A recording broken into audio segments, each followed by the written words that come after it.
Welcome to Community Roundup, powered by Brad's Furniture and Appliances. This is the show where we look at nonprofits, charitable organizations, and sports clubs that make Fort St. John area such a great place to live. My name is Ed Hitchens. I am your host, and today we're at the Moose FM studios, and we're joined by members of the Royal Canadian Legion, joined by Mike King and Rob Carlson. Fellas, how you doing today? Good, sir. Not doing too bad. We all know about the history of the Royal Canadian Legion and how it applies to military veterans. But what was the military presence in Fort St. John prior to a Legion being formed in the community? Well, of course, as most people know, Fort St. John was just being pioneered. Late 20s and 30s and established homesteaded homes. It was a natural thing for them. For the camaraderie that they'd felt on the battlefield, to establish some kind of a place to share their experiences and so on and so forth. So a guy by the name of Ed Thomas, Corporal Ed Thomas, in 1929, he headed up a group. We're charter members of the local Legion Branch 102 here. And I've got a name of some of the originals. I'll go through it because there's some of the names you still recognize in Fort St. John today. So the first one I got on the list is Bill Miller, which is Robert's grandfather. And then there's Joe Robbins. There's lots of Robbins around here now, live north of town. He was U.S. Army, actually. Harold Waite, Waite's a common name. He was a Montney homesteader. Sergeant John Brown, Lescalthorpe, Elwyn Holland, which one of the schools is named after. One of the Pickles, our Pickle. The Pickle's a common name around here. McLean, another common name. Howe. Was it Billy related to some of the Howes? Howes, yes, he was. Yeah. There was a sister who was married to a Howe. Yeah, and Captain Kearney, who was actually Dog Kearney, and Jack Kirkpatrick. Just some names that people will recognize if they've been. So Jack Kearney was the Doc Kearney that school's named after. That's Jack Kirkpatrick's Captain Kearney. Yeah, wow. Okay, so there's a... And Duncan Crane, who's another school was named after, one of the original charter members of the Legion, 1929. Wow, so that was after the First World War. So there is some deeply rooted history within the local community with the military. Absolutely. Okay, all right. So, in what ways does a Legion today provide services for the community? Well, of course, first and foremost is they take care of veterans, and we have some, lots of modern day veterans. Now, most of the Second War veterans, in fact, all of the Second War veterans may have passed on too now. There may be a Korean War veteran around. I'm not sure. I tried to determine if there was or not, but I couldn't get an answer on that. There's numerous peacekeeping veterans and Afghanistan veterans. And so the Legion provides services for them. And, what type of services? Well, if sometimes they'll have a need of some sort that, they've had something go awry, and they can come into the Legion, and our service officer, which is Captain Greg Nickel, originally retired from the fire hall, he'll deal with them. First, we determine that they are a veteran. We've had a little bit of that, too. And ask them a few questions. And Canada's a small world. Okay. Whatever you're dealing with, determine that they are veterans. And then we'll help them out a lot of times in some way, get them back going again in a positive fashion. Okay. But that's first and foremost. But in the Poppy campaign, which the Royal Canadian Army Cadet Corps heads up, it turns out thousands of dollars. Fort St. John really supports the Poppy campaign. And that money goes strictly to veterans. And the Legion has another function, too. They help out a lot of community organizations as well. But that's separate from the Poppy Fund. Okay. I've got a list of some of the things they do there. Okay. So tell me about some of the other organizations that the Legion uses. Of course, as I just covered, Veterans Assistance and Support, emergency financial aid, bursaries to students. Okay, so families of direct descendants of veterans, like Robert's. So two of Robert's kids have got the bursaries. Yeah, they do. Yep. And, social and recreational, we have dart league, pool league, crib night. Okay. Legion, a lot of people participate in that. Lots of social events. In fact, it's open. Yesterday, I was involved with a celebration of life there. Okay. It's the halls for always open for rent and etc. for different dances and holiday celebrations. Youth, we have an essay and poster contest. We have the Youth Dart Club now. And of course, cadets, which have been around here since 1946. Okay. It's a huge. What are cadets? Well, it's a We don't youth know. program based on the military. I think now, actually, post-COVID, the cadets province-wide have expanded like you wouldn't believe because people have been, feeling the effects of the inflation, etc. Cadets is absolutely free. It's a huge program. You get to do all kinds of fun, adventurous things. And then you get to go to summer camp at Vernon, all free, do all kinds of adventure stuff there, canoeing, you name it, all kinds of hiking and canoeing. And then if you work hard in the program, you get to be one of the staff and you get paid to go there.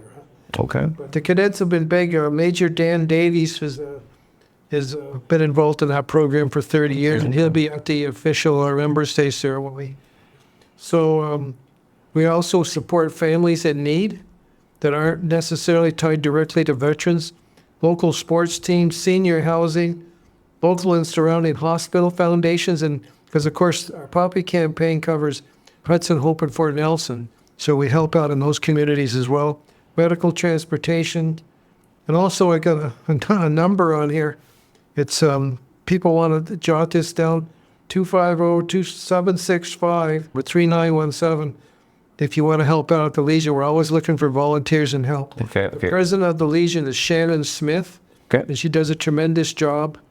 And also Remembrance Day is coming up, so Yeah, and speaking of Remembrance Day, Rob has something very special he wants to show. You understand your grandfather was in the military, so I change that got people. this First World War tunic that he had, and he's won the military medal, which is this. And there's a wound stripe here, which you got when you were wounded, I guess. Got wounded in the right thigh, I think. And he's the 3rd Battalion? I think. third patches. division, yeah. 3rd Division. What's the red stripe? For a runner. For the runner, right. Yeah. Okay, so what would a runner do? It's a dispatch runner. So if there's like if they want to get orders back from the front to the rear, say to start shelling or anything like that, then they would send a runner because there's no radios or anything back then. Yeah, all right. There was a very responsible, because the message had to get through. Yeah. And that's how he got the military medal, was they said on the citation that he never failed to deliver the message under severe fire at different times. And this was during the days of trench warfare, correct? Yeah, right. The fire raining down, and they'd give the message to Billy Miller. He'd get the message through. Huh? Okay, all right. You touched on it before. If people want to help the organization, how do they go about doing so? Well, just come to the Legion. So we have, I think our membership now is roughly around 330 members. But there's always a small group of people that carries the load. Huh? And President Shannon Smith and her people carry the load. But they're always looking for help. And we also like to, I can't encourage, we usually have a really good attendance for Remembrance Day. So I want to encourage people to come out. There's Talk a little bit more about Remembrance Day. We know it's coming up very soon. Yes, So. on Monday. And we're going to have we'll march from the Cenotaph at the Legion like we usually do. And we'll go around the City Hall and back to the Legion again. And then there'll be a ceremony at the Cenotaph. The kickoff for the parade is 10:20. And of course, at exactly 11 o'clock, because it's 11:11, will be the ceremonies at the Cenotaph outside the Reef Lane. And then we'll go inside for the rest of the ceremony. Okay. All right. So you said your grandfather, he was a veteran. What memories as a young child do you have of him being telling you about the military, your family telling you about the military and the history and connection to the Legion? Well, he died, I think, I don't know, I was about 8 years old. Okay. But I didn't really know him really good, Matt. But I did Okay. hear a lot of family stories about different things that he'd done, And he was quite an avid outdoorsman.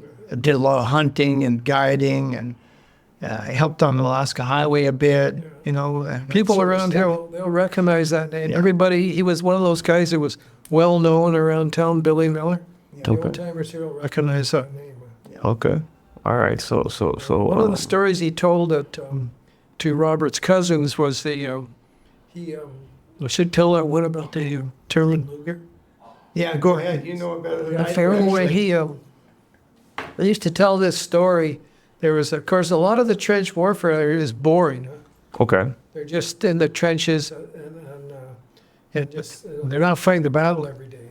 They got to keep your head down because there's snipers and everything else out there. They had periscopes.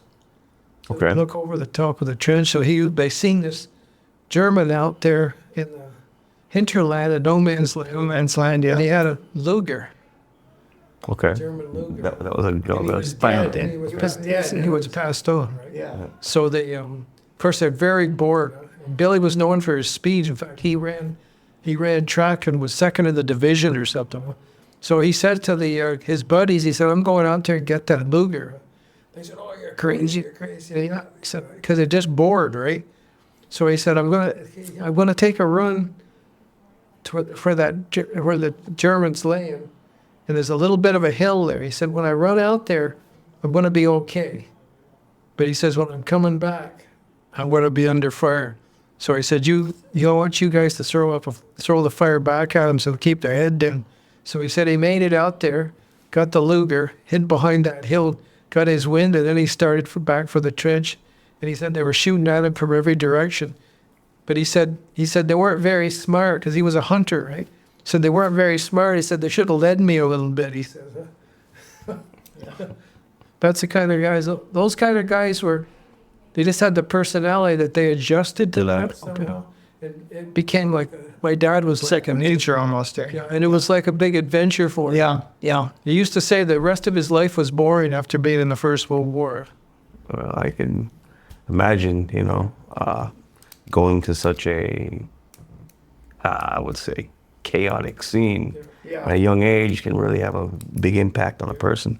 So there's the military. Yeah, medal. that's I the should pick it military up. medal. So Yeah. people can Yeah, see that's the military medal. Wow. It says for bravery in the field, and it's got King George on the back. Yeah. Anyway, Wow. matches this too, right? Yeah, that's quite a interesting history. As a grandson of a veteran, how has the Legion helped benefit your daily life? Well, those bursaries, a couple of my kids, maybe even all my kids got the bursary from the Legion. Like to go to school and that, eh? Yeah, that was That's the first choice when we look at bursaries. That's the first thing we look at is if they're descended of a veteran. Is it the same monetary amount for every individual, or does it differ from?